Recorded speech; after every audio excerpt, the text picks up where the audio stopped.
Hey guys, Brian from Snow Walker Outdoors coming to you from the Adirondacks. We're up at Floodwood Pond, and we're going to start doing some more canoeing type videos, more canoe camping videos. Hopefully it'll pique your interest, maybe it'll get you out there, and maybe you'll get some paddling in. It's a good way to enjoy the outdoors. Right now we're set up in a backcountry campsite, and we'll explain a little bit more about the backcountry campsites a little bit later.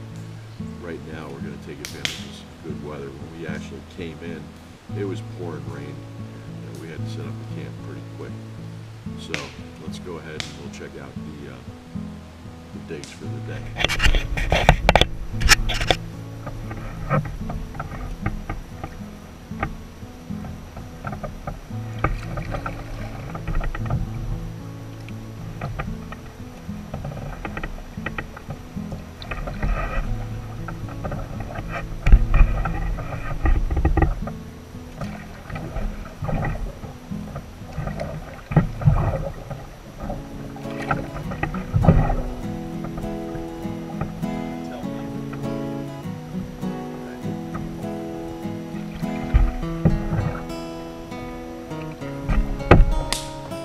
Right here is our entrance to our campsite that we came in off of Floodwood Pond.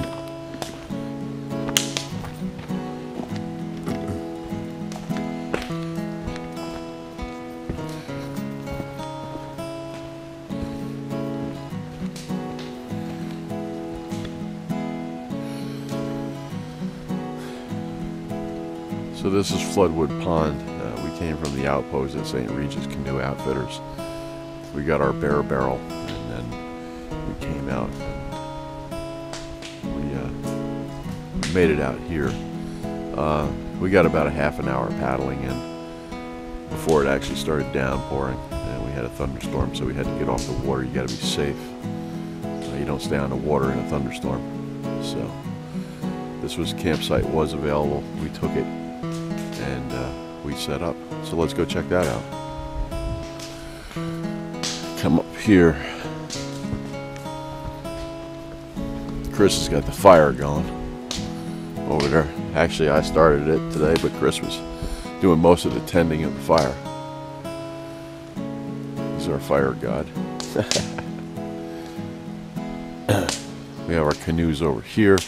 Put them up, put them over on their sides. Don't prevent any more rain or anything else to come in. Keep them upside down.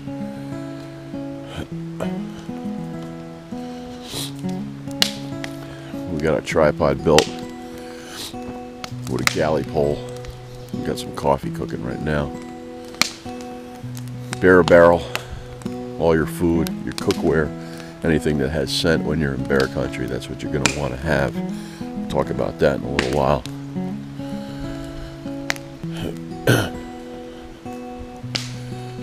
Come over here, here's Chris's rig.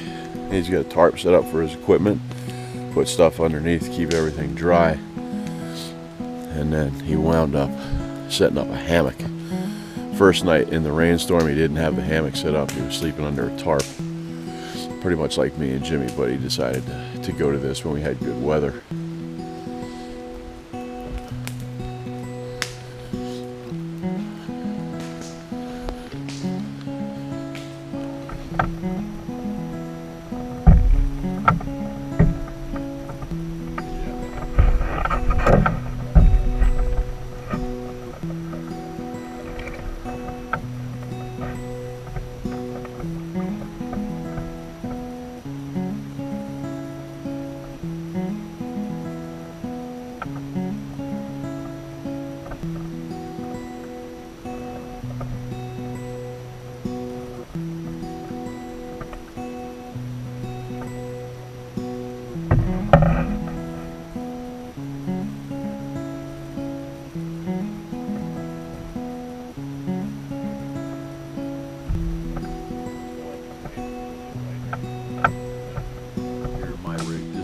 Special. It's just the tarp set up. I put another tarp down. It's a vapor barrier, ground barrier, and I throw that up over the top of it as well. Put the oar in there, keep everything off my head. Basically, I hunt the pack over here, and it's where I work out. Otterbox for the cameras and things, chargers,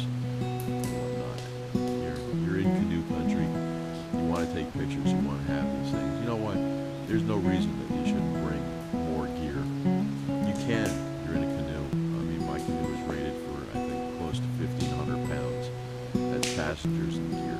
So why wouldn't I carry it? We didn't do any portages on this trip.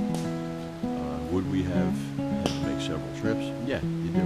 But that's all part of it. And that's what you prepare for, and that's what you plan for. So you just go ahead and just do whatever it is that you need to do.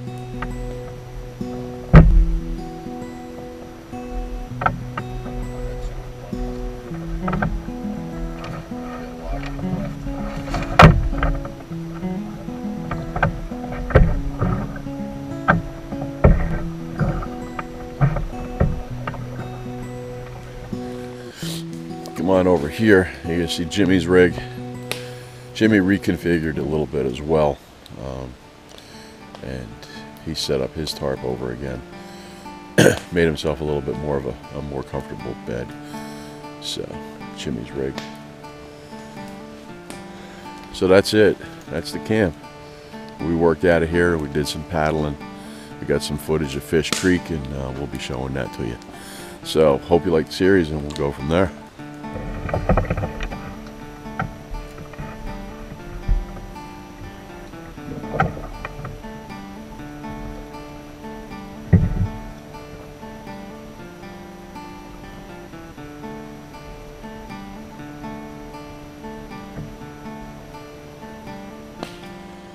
So we're traveling in bear country, and obviously there's a couple of things that we don't want to do. We don't want to be leaving our food around. We don't want to have any leftover food to be left around. We don't want to be cooking in our campfire and pouring grease or anything like that into the fire pit. I know a lot of us, do that, but you really shouldn't be doing that in bear country. It does attract the bears. They will come in. They get highly active after dark. So a lot of times what you're going to do now when you're canoe camping is you're going to be using a bear barrel or a Harmony barrel such as this. It used to be you'd take your pack, you'd put all your foodstuffs and your pots and your pans, and then you'd hang it up from a tree. The problem with that is the bears got habituated to it, and they know how to get the bags out of the trees. They take them down, they rummage through everything, they eat it, they destroy it, and then you're done. You're SOL, you don't have anything. Bear canisters are a good idea. They usually run about 10 liters that you're going to put in there. So if you're going on an extended trip, you're either going to have several different bear barrels or canisters, or you could go with something big like this. Now this is a 60 liter, okay, 60 liter Harmony barrel, and it comes with a harness for when you have to do your portages or your portages. It comes with a snap ring that's right here, and it'll close up. You can put a padlock, you can put a zip tie. These have found to be very effective against the bears. They really don't seem to be able to get them open, and that's according to the rangers. It's according to the New York State Rangers that are up here. So you want to put all your foodstuffs in here. You want to put as much of your cooking gear as you possibly can. Anything that has any type of scent, which includes your toothpaste, your dental floss, your antiperspirant, whatever you have that is scented, should all go in here at the end of the night, and this should be at least 100 yards away from you. If you do the triangle, you have your camp, you have your cook spot, and then you have your food storage area. Ours is almost there, but not really. We did make a couple of faux pas, but you have to cook your fire. You have to have your fire and cooking spot in your fire ring when you're in the backcountry.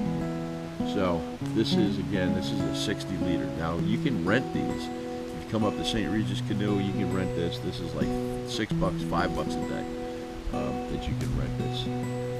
You put a deposit down, you get it. You may not have to buy one. This whole rig will probably cost you about $1.70. I intend on getting a 30 liter. I don't think I need a 60 liter. So they do come in 30 liters as well, and you can roll from there. So that's the Harmony barrel or bear barrel. You leave these on the ground. The bears will roll around, they'll play with them, but they won't get in. We strapped ours to the tree, and we didn't have any issue.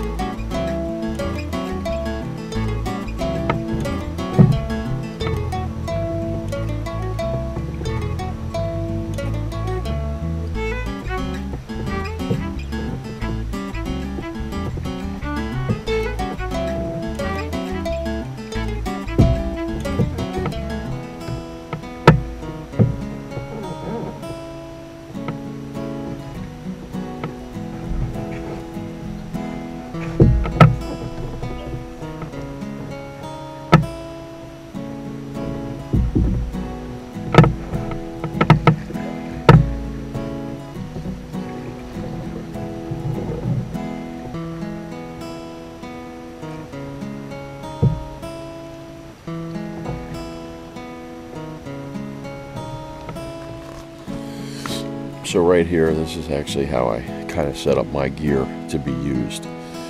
And I'll go into a list of what I carried later, but what I wanted to actually show you right here is I have a Frost River Bushcrafter. I use that as my canoe pack and whatnot. I can stow a lot of gear in here, and it's okay. It is simply a bucket pack. Nothing special about it. Some people like throwing all their crap into one big bucket. I like to have a little bit of separation, and I like to keep my stuff dry, and this was definitely needed this past weekend. So what you'll see here is you see two different 20-liter dry bags. In one side I have the gear that I'm going to be carrying that you cannot get wet. Okay, the rest of it lays in the bottom of my pack, and I don't worry about it because I don't care if it gets wet. But this is obviously the things that can't get wet, such as my fire kits and my first aid supplies, or tinder and things of that nature. So we'll talk about that later. On this side right here, this is nothing more than my spare clothes and things that I may need to change into. And we'll talk about, again, what I carried later on. So that's pretty much the setup, and that's how I go with it.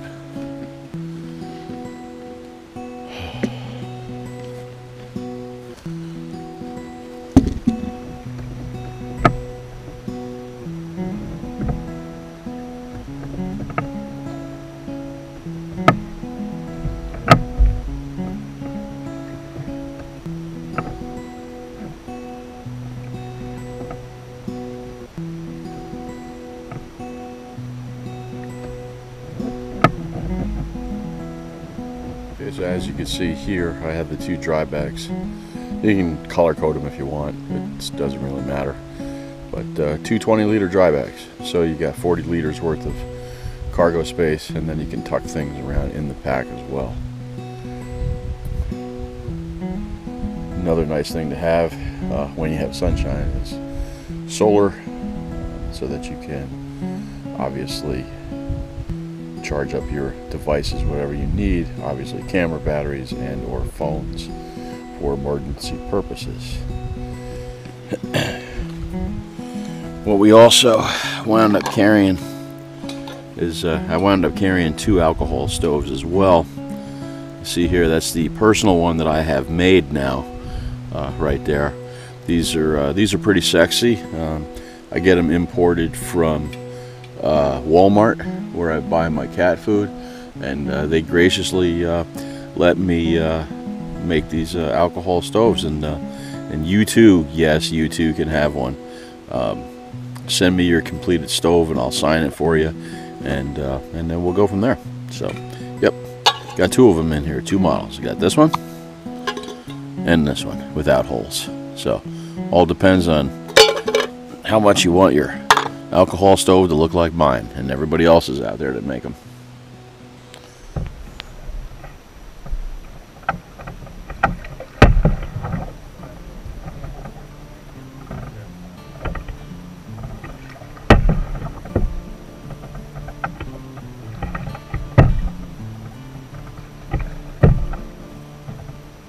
So the sleeping arrangement that I wound up having was I took a tarp that's a 9x9 tarp and I laid it out. I put a sleeping pad underneath that, and then I used the green bag, which happens to be a snug pack bag, which is good to about 40 degrees, single bag. So no bivvy, I just wound up using the tarp as my bivvy, and it was large enough for me to climb inside, get underneath it, and away from the mosquitoes. And that would be the sleeping arrangement that I had. And yeah, I got a pillow because I like to put my little head on that little pillow.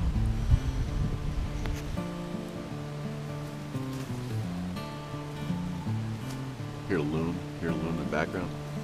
Again, you know, it's not so much what I carried right now, but it's more to the point of how I carried it. Everybody has their own way of packing, and whatever way works for you is good. I'm offering this to you as a suggestion. Some guys use one dry bag inside their pack, but they got to put everything inside it, and there's no separation, so they got to keep digging out and they got to keep digging through things. I don't see the point in that. You know, if I have my clothes that are separated over here, I never have to worry about it. These are my clothes. My gear is over here. This is the stuff that can't get wet. The stuff that can get wet is underneath. Simply take the dry bags out. I get to that and put the dry bags back in. Pretty easy peasy if you ask me. So we'll go over a loadout later, but I just wanted to show you what I actually put in the bag, or how I packed what's in the bag.